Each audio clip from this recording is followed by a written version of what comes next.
On screen, title card. Narrator, want to move from Android to iPhone without losing your Viber chats? Here's a clear, step-by-step guide in 60 seconds. On screen label, Step 1, Update Viber. Narrator, Step 1, on your Android phone, open the Play Store and make sure Viber is fully updated. On screen label, Step 2, connect both phones.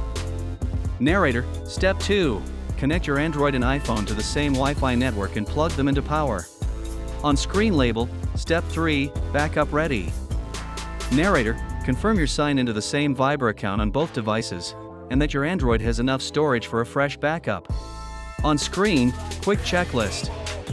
Narrator, recap, Viber updated, same Wi-Fi, plugged in, and same account ready. Now let's move your chats. On screen label, transfer starts now. Narrator, keep both phones nearby. We'll start the transfer from your Android in the next steps.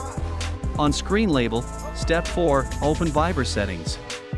Narrator, on your Android, open Viber, tap the 3 lines or more, then go to settings.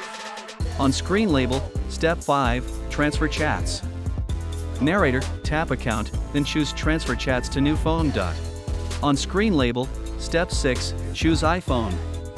Narrator, select transfer to iPhone, then confirm when Viber asks to start preparing your backup. On screen label, Step 7, scan on iPhone. Narrator, on your iPhone, open Viber, follow the on-screen prompt, and use the camera to scan the QR code shown on your Android. On screen label, Step 8, wait and don't close. Narrator, leave both apps open while Viber transfers your chat history. This may take a few minutes. On screen label, done. Narrator, when it's finished, your Viber chats will appear on your iPhone. That's how you transfer Viber chat history from Android to iPhone.